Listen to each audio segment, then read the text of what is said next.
Às 45 minutos, agora no horário de Brasília. E como nós já havíamos anunciado, já está conosco o doutor Júlio Moraes Oliveira, que é advogado, professor, e com ele nós vamos conversar justamente sobre aquela questão do dinheiro que é depositado de forma equivocada numa conta corrente, então numa conta poupança. E aí, o dono da conta é obrigado a devolver caso constate? E se gastar, o que pode acontecer? Doutor Júlio, seja bem-vindo ao nosso Justiça na Tarde. Muito obrigado por nos atender. Boa tarde para o senhor. Boa tarde, eu que agradeço o convite, estou aqui à disposição de vocês. Então vamos lá, doutor Júlio. O Pix realmente aí, que vem agradando aí boa parte dos brasileiros, mas tem, às vezes por descuido, tem Pix sendo enviado de forma equivocada. E quem recebe, claro que a maioria está fazendo a devolução de forma imediata. Agora, e quem não devolve, ou quem de alguma forma acha, bom, está na minha conta, vou gastar, depois a gente resolve lá na frente. Como é que fica essa questão? Ou seja, qualquer valor que entra numa conta de forma equivocada, numa conta corrente, ou então numa conta poupança, quer dizer, caso o banco não constate e o correntista verifica, quer dizer, ele é obrigado a comunicar com o banco, é obrigado a fazer com que aquele dinheiro seja, de fato, retirado ali da sua conta, doutor Júlio? Bom, vamos lá. A gente tem que analisar essa situação de dois aspectos principais. Primeiro, a gente precisa pensar pelo lado criminal.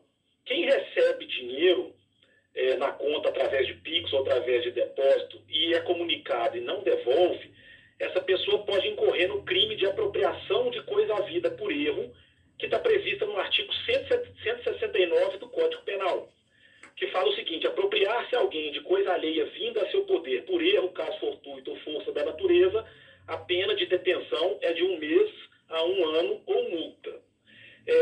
Também a gente precisa analisar essa situação do ponto de vista do direito civil. No direito civil, a gente tem dois dispositivos que podem impedir que a pessoa fique com essa quantia. A gente tem o artigo 876 do Código Civil, que fala sobre pagamento indevido. Todo aquele que recebeu o que não lhe era devido fica obrigado a restituir. E a gente tem o 884, que é o enriquecimento sem causa, né? Ou seja, aquela pessoa que recebe um dinheiro que não lhe pertence, ela estaria cometendo um ilícito civil, que é o chamado enriquecimento sem causa. Então a gente pode ter duas situações: uma ação criminal e uma ação civil, para tentar solucionar essa questão do Pix indevido.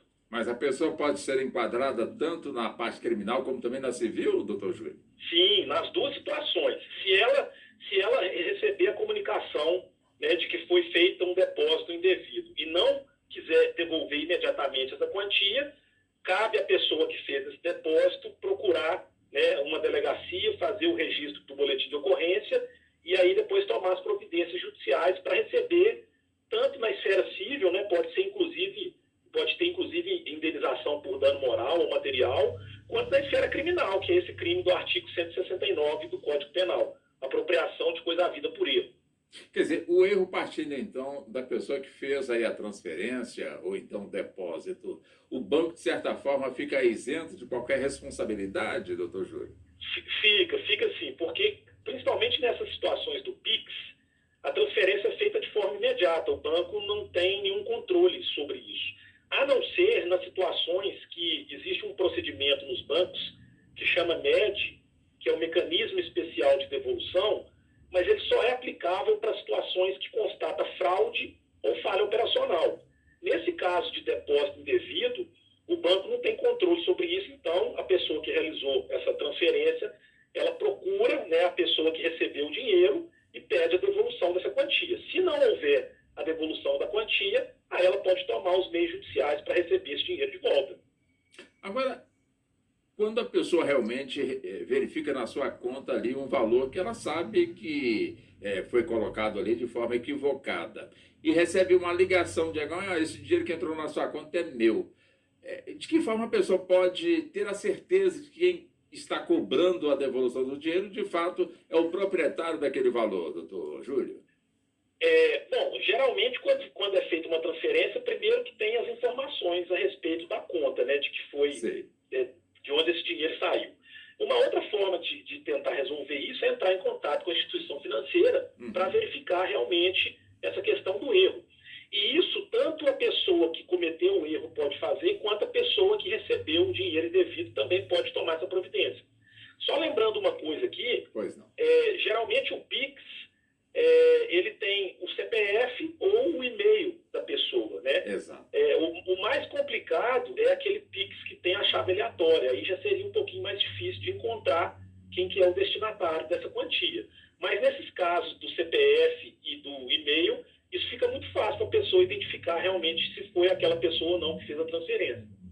Ou seja, no caso do PIX, como o senhor muito bem frisou, né? Nessa situação da pessoa de forma inadvertida ou não prestou atenção e acabou colocando ali uma chave equivocada e fez, portanto, aí a transferência, o senhor já explicou que neste caso aí o banco está totalmente isento dessa questão, quer dizer, pode até intermediar ali, mas está totalmente isento, portanto, dessa situação. Quer dizer, diferente também, aproveitando a participação do senhor conosco, doutor Júlio, diferente daquela situação, né, que a pessoa, de certa forma, ela acaba sendo retida aí por bandidos que lhe obriga a fazer constantes saques ou transferências através do PIX. Nesse ponto aí, o banco ele tem que perceber que aquela sequência imediata, tantos PIX ali sendo feito em questões de minutos, quer dizer, nesse ponto aí, o banco também está isento ou é problema de quem, de alguma forma, foi capturado por bandidos, doutor Júlio? Olha, isso é muito difícil de analisar assim, abstratamente, porque Sim. depende muito do tipo de movimentação financeira das pessoas, né? Sim. Inclusive, há pouco tempo atrás, eu tive uma movimentação financeira no meu cartão de crédito e o banco automaticamente bloqueou. Então, as instituições financeiras têm como controlar isso e verificar. Mas é claro que isso não dá para se aplicar em todas as situações, porque pode ser que a pessoa realmente esteja fazendo algum tipo de movimentação fora do padrão que ela tem o costume. Né? Então, o banco, a princípio, não teria responsabilidade com relação a isso. Perfeito. Agora, é claro que as pessoas têm, cada um tem que ter, portanto, o seu devido cuidado com a sua senha, com a sua chave também aí do Pix, porque infelizmente nós estamos tendo também casos, né, doutor Júlio, de cartões, ou seja, de celulares que são clonados, dali com essa clonagem se busca, portanto, ali dados, aquela situação, né, de pessoas receberem mensagens de alguém se passando por outra, dizendo que precisa disso ou precisa daquilo. Enfim, é importante que as pessoas, cada uma, preserve realmente aí a sua senha, que crie realmente dificuldade para não se tornar uma presa fácil aí de marginais, né, doutor Júlio? Sim, claro. Cada vez mais as pessoas estão criando formas, né, de poder burlar esses sistemas e as instituições financeiras também precisam criar mecanismos de evitar esse tipo de fraude.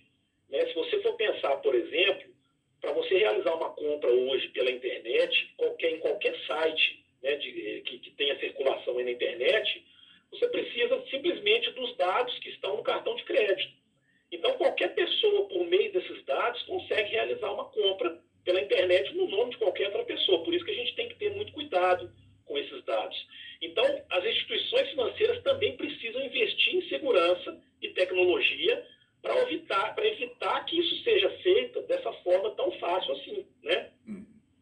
Perfeito. Bom, para que possamos então fechar aqui, encerrar e agradecer ao senhor, doutor João, retomando aqui o início da nossa entrevista. Quando o senhor cita o Código Penal, como também o Código de Direito, o Código Civil, o senhor cita aqui os dois enquadramentos que a pessoa que viu ali na sua conta aquele valor e não fez, portanto, a devolução. No caso aqui, caso ela venha a ser enquadrada penalmente, ela vai cumprir realmente ali a pena. Agora, para a pessoa ter de volta aquele valor, ela tem que ingressar também com uma outra ação civil para poder ver aquele valor que foi depositado de forma, ou transferido, né, de forma inadvertida. Quer dizer, tem que ingressar com a outra ação, no caso é uma ação civil, doutor Júlio? Sim, sim. Se isso realmente acontecer, Sim. a gente tem que alertar os ouvintes aí que esse crime do 169 do Código Penal é um crime de menor potencial ofensivo. Então, a pena, geralmente, na maioria das vezes, é multa, né? Na maioria das situações. E aí, se a pessoa que foi enquadrada nessa situação não devolveu o dinheiro, ou se ela já tiver gastado essa quantia, a pessoa que errou, né, o depósito vai poder procurar a justiça através de uma ação civil para receber o